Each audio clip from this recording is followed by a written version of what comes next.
معراج النبی کا واقعہ امت محمدیہ کے لیے باعث نعمت ہے، امت محمدیہ کے لیے باعث نجات ہے۔ معراج النبی کی رات جو حضور کے مشاہدات تھے جنت کے مومنین کے لیے وہ انعام ہے، اور جو مشاہدات تھے دوزخ کے منکرین کے لیے وہ عذاب ہے، عبرت کا نشان ہے۔ یہ اللہ کا ہم پر کرم اور فضل ہے کہ اس نے اپنے اور اپنے حبیب کے ذکر کے لیے ہمیں چن لیا۔ سبحان اللہ۔ جبرائیل امین ہے راہ میں عرش اولا پہ پہنچا عرش اولا پہ پہنچا جبرائیل امین۔ حضرت جبرائیل کون ہے؟ حضرت جبرائیل کون ہے؟ فرشتوں کے سردار ہیں، اور حضرت جبرائیل وہ ہیں جنہوں نے 1,23,999 تقریباً انبیاء پر وحی لے کر آئے۔ سبحان اللہ۔ تو آپ سب کو مبارک ہے۔ سبحان اللہ۔ آپ اس نبی کی امت سے ہیں، پیارے آقا مولا صلی اللہ علیہ وسلم کی امت سے ہیں، جنہوں نے آج کی رات رب کو حق الیقین دیکھا۔ سبحان اللہ۔ سبحان اللہ۔ 1,23,000 انبیاء نے رب کو علم الیقین کے ساتھ دیکھا۔ اب آپ کہیں گے کہ علم الیقین کیا ہے اور حق الیقین کیا ہے؟ اور اس کے درمیان ایک اور ہے عین الیقین۔ جتنے انبیاء تھے ان سب کے پاس حضرت جبریل وہی لے کر آتے تھے۔ دیکھا کسی نے نہیں، دیکھا کسی نے نہیں۔ حضرت جبریل نے کہہ دیا رب کا حکم ہے، انبیاء نے مان لیا۔ اب مثال کے طور پہ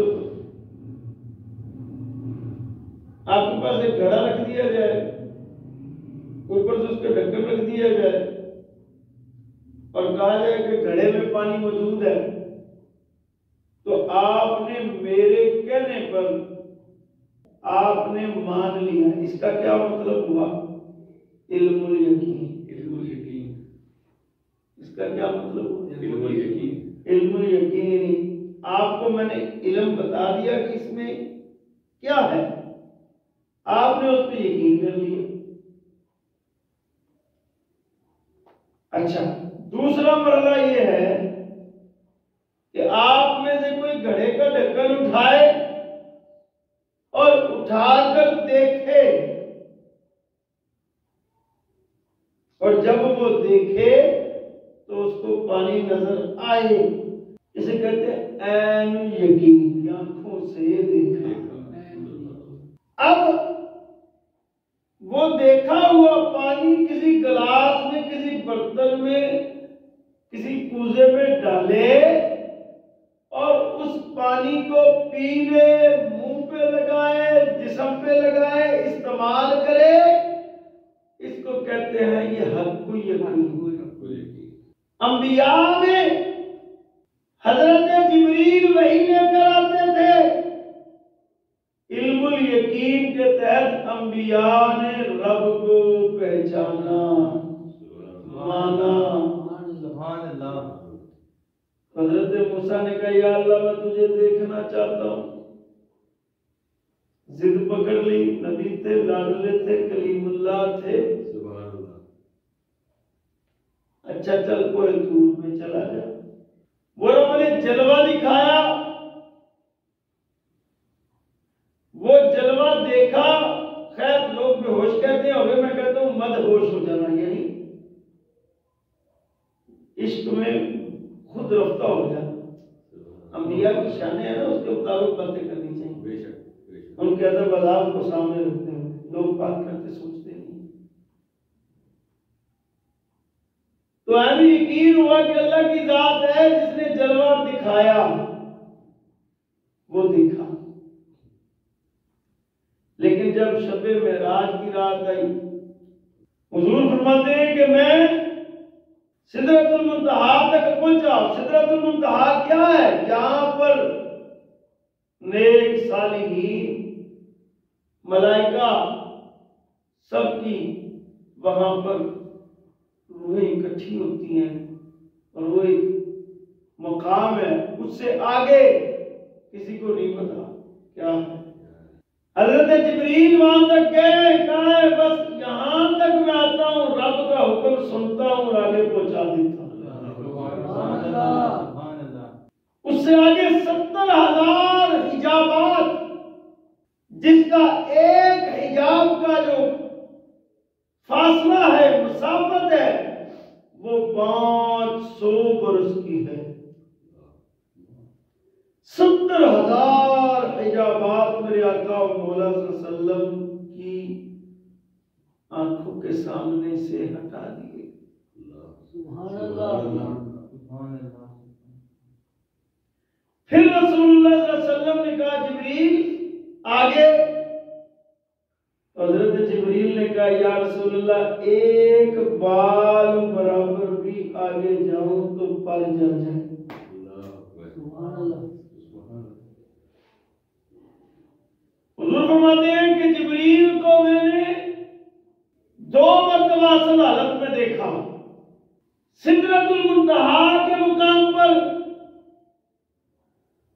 جبریل کو میں نے اصل حالت میں دیکھا کہ اس کے جو پر ہیں کئی 100، بعد میں 600 بھی آتا ہے، مشرق و مغرب میں پھیلے ہوئے ہیں. اور کسی نبی نے حضور کے علاوہ حضرت جبریل کو اصل حالت میں نہیں دیکھا.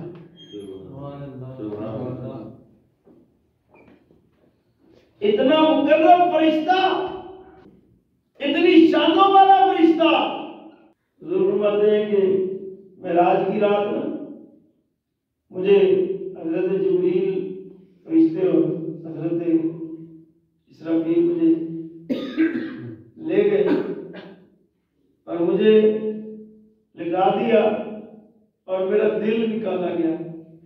حضرت جبریل نے کہا کہ تشریح میں آب زمزم کا پانی لایا ہے، شکل صدر کیا. تو آپ اب یہاں پر ذرا فیصلہ کریں اور بتائیں کیا کسی انسان کا دل نکال دیا جائے تو وہ زندہ رہ سکتا ہے؟ نہیں. جس کا دل نکال دیا جائے وہ زندہ نہیں رہ سکتا. تو میرے آقا اور مولا کی عظمت و شان دیکھیں کہ آپ کا دل نکالا، زمزم سے دھویا، اور آپ کو سب معاملہ ماجرا دیکھ رہے ہیں اپنی آنکھوں سے. ذرا میرے آقا کی شان اور عظمت سنیں کہ آنکھوں سے دیکھ رہے ہیں جس کا حال آپ نے بیان فرمایا. تو بتاؤ یہ میرے آقا کی جو شانیں اور عظمتیں ہیں یہ عام بندے کی ہیں؟ آج باتیں کرنے والے منہ اٹھا کے ایسی جو مرضی منہ میں آتا ہے بولتے رہتے ہیں، بولتے رہتے ہیں.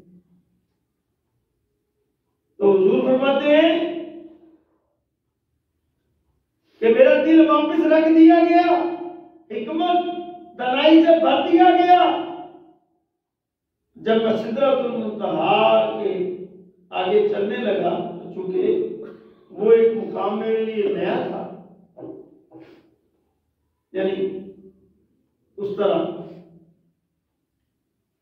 تو میرے دل کی جو کیفیت تھی اس میں چونکہ 70,000 حجابات اٹھ گئے، ایک حجاب کی مسافت 500 برس، 70,000 کو ملٹیپلائی کریں تو پتہ نہیں کدھر کدھر بات جاتی ہے.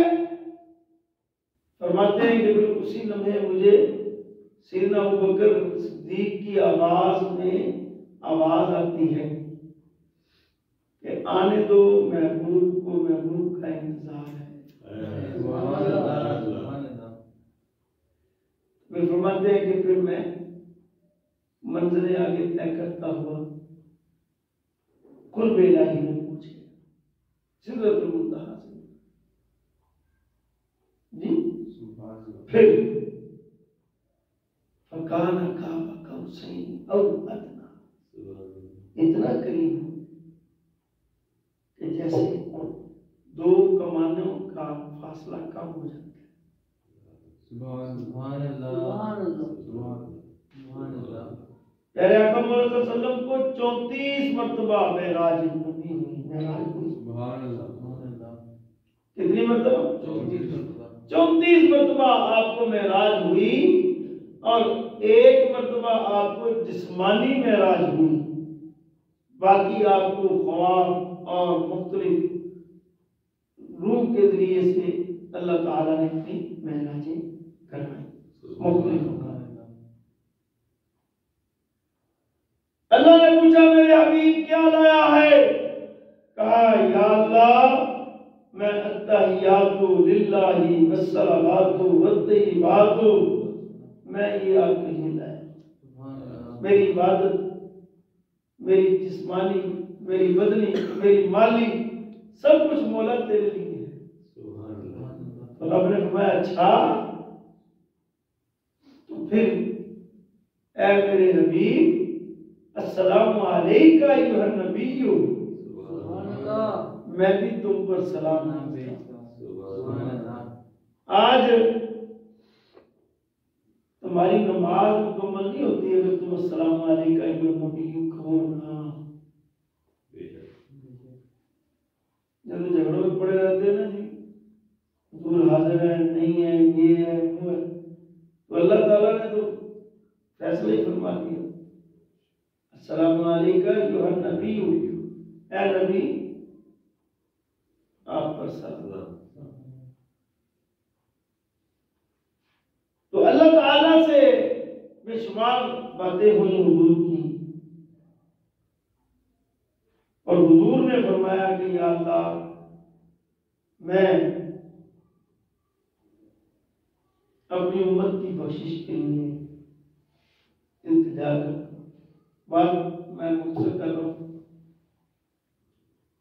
تو اللہ تعالیٰ نے فرمایا کہ اے حبیب تمہاری امت تمہارے حوالے کر. سبحان اللہ. معراج کی رات تھی نا، گزر رہے تھے تو بڑی خوبصورت خوشبو آئی. آپ نے حضرت جبریل سے پوچھا یہ خوشبو کہاں سے اور کیسی آ رہی ہے؟ کہا یہ فرعون کے دور میں ماشاءتا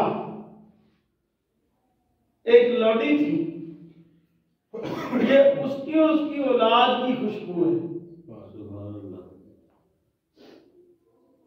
پھر واقعہ بتایا سنایا گیا کہ وہ فرعون کے بچوں کو کنگھی کرتی تھی، بال ان کے بناتی تھی، وہ خادمہ تھی. ایک دن کنگھی ہاتھ سے گری تو اس نے بسم اللہ پڑھ کے اس کنگھی کو اٹھایا. تو وہ فرعون کی لڑکی نے کہا یہ تم نے میرے باپ کے لیے پڑھا ہے؟ اس نے کہا نہیں، بلکہ میں نے اس کے لیے پڑھا ہے جو میرا اور تمہارے باپ کا بھی رب ہے. سبحان اللہ. اس نے کہا اچھا تم میرے باپ کے علاوہ بھی کسی کو رب مانتی ہے؟ اچھا. اس نے بات فرعون تک پہنچائی اور فرعون نے غصے میں جلال میں آ کر کہہ دیا کہ بھئی اگر تم مجھے رب نہیں مانتی تو پھر تمہیں میں زندہ گرم پانی میں جلا دوں. اس نے کہا زندگی موت اللہ کے ہاتھ میں ہے، تیرے ہاتھ میں نہیں ہے. میں اسی رب کو مانتی ہوں، وہ پکی ہوگی، کھڑی ہوگی، ڈٹ گئی. بس پھر کیا تھا، فرعون نے حکم دیا بہت بڑا کڑا، اس میں گرم پانی کیا جائے، ان کو گرم پانی میں پھینکا جائے۔ پانی گرم ہو گیا، ماں شاتا اس کا نام تھا، اس کو اس کی اولاد کو اس میں پھینکا جانے لگا، اس کے بچوں کو پھینکا جانے لگا۔ اس نے ایک بات پوچھی، اس نے کہا تمہاری آخری خواہش کوئی ہے؟ فرعون نے کہا، اس نے کہا جی آخری خواہش یہی ہے کہ جو ہماری ہڈیاں ہوں ان کو ایک جگہ دفن کر دیا۔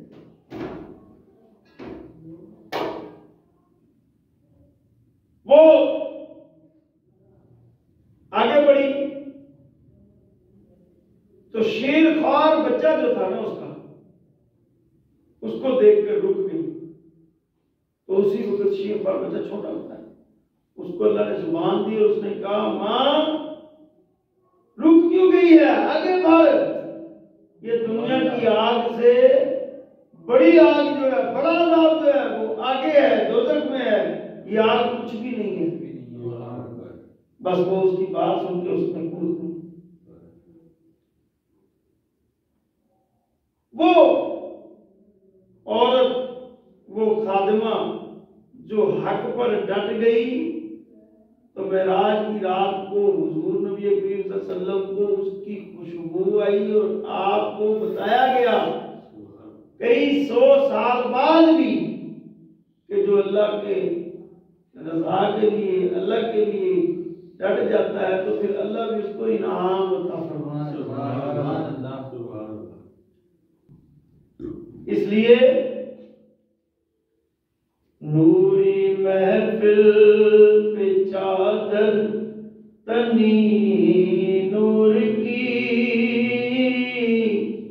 نور پھیلا ہوا آج کی رات ہے، لوٹ لو لوٹ لو لوٹ لو لوٹ لو ابر رحمت لوٹ لو،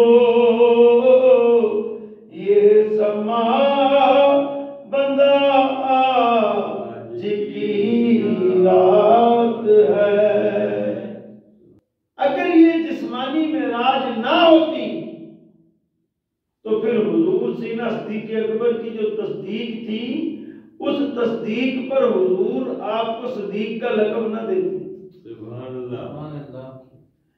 اور اگر حضرت سیدنا صدیق اکبر کو صدیق کا لقب دیا تو پوری دنیا میں صدیق صدیق ہو گئی۔ اسی لیے ہو گئی کہ حضور نبی کریم صلی اللہ علیہ وسلم کی تصدیق فرمانے والے سیدنا صدیق اکبر ہوئے۔ بلکہ آپ نے فرمایا اس سے پہلے بھی اور بعد میں بھی جو میرے آقا و مولا فرمائیں، آسمانی جو پیغامات آئیں، وہ سب کو سینہ صدیق اکبر مانتا ہے اور ان کی تصدیق کرتا ہے۔ سبحان اللہ۔ معراج النبی کا واقعہ امت محمدیہ کے لیے باعث نعمت ہے۔ سبحان اللہ۔ معراج النبی کا واقعہ امت محمدیہ کے لیے باعث نجات ہے۔ سبحان اللہ۔ معراج النبی کی رات جو حضور کے مشاہدات تھے جنت کے مومنین کے لیے وہ انعام ہے۔ سبحان اللہ۔ اور جو مشاہدات تھے دوزخ کے منکرین کے لیے وہ عذاب ہے، عبرت کا نشان ہے۔ اس لیے ہم معراج النبی صلی اللہ علیہ وسلم کی رات کو اپنے آقا و مولا کا ذکر خیر کرتے اور سنتے اس لیے ہیں کہ اس رات کی بدولت اللہ تعالی نے ہم پر اپنے نبی سے وعدہ کیا کہ میں تمہاری امت کو بخشوں گا۔ تو ہم اس وعدے میں آ جائیں۔ تو حضور نبی کریم صلی اللہ علیہ وسلم نے اپنے رب کو منا لیا، میرے آقا مولا نے اپنے رب کو منا لیا۔ لبیک لبیک لبیک یا رسول اللہ، لبیک لبیک لبیک یا رسول اللہ لبیک لبیک لبیک یا رسول اللہ لبیک لبیک لبیک یا رسول اللہ لبیک لبیک لبیک یا رسول اللہ لبیک لبیک لبیک یا رسول اللہ۔ آج کی رات میرے آقا و مولا کی عزت، عظمت، رفعت تمام کائنات پر آشکار ہوگی، واضح ہوگی۔ تمام انبیاء مسجد اقصی میں صف در صف کھڑے ہیں، تو حضور بھی چلے گئے جب، تو حضرت جبریل نے حضور نبی صلی اللہ علیہ وسلم سے عرض کیا یا رسول اللہ مصلی امامت پر تشریف لائے۔ پھر حضور نے جب امامت فرمائی، ان میں حضرت ابراہیم بھی تھے، حضرت موسیٰ بھی تھے، حضرت عیسیٰ بھی تھے، حضرت داؤد بھی تھے، حضرت سلیمان بھی تھے، جمیع انبیاء تھے۔ تو امامت فرمائی تو میرے آقا و مولا پھر امام الانبیاء بن گئے۔ سبحان اللہ۔ سب سے اولا ہو آلہ ہمارا نبی، سب سے والا ہو آلہ ہمارا نبی، غمزدوں کو رضا مزدہ دیجے کہ ہے سو کا سہارا ہمارا نبی۔ جتنے مایوس لوگ ہیں، جتنے گناہگار لوگ ہیں، جتنے خطا کار لوگ ہیں، جتنے کوتاہیوں کے ساتھ مرتکب ہونے والے افراد ہیں، مسلمان ہیں، ان کو اعلیٰ حضرت عبدالرضا خان قادری بریلوی نے اپنے کلام میں اور پیارے آقا مولا صلی اللہ علیہ وسلم نے رب سے اپنا وعدہ لے کر تو یہ پیغام دے دیا، غمزدوں کو رضا مزدہ دیجے کہ ہے، غمزدوں کو رضا مزدہ دیجے کہ ہے بے قصوں کا سہارا ہمارا نبی، سب سے اولا ہو آلہ ہمارا نبی، سب سے والا ہو آلہ ہمارا نبی۔ اللہ تعالیٰ ہمیں آج کی رات کی برکتوں کو سمیٹنے اور پیارے آقا مولا صلی اللہ علیہ وسلم کی عزت اور ناموس پر مٹنے، ختم نبوت کا تحفظ کرنے اور نظریہ پاکستان کا تحفظ کرنے کی توفیق و سعادت عطا فرمائے۔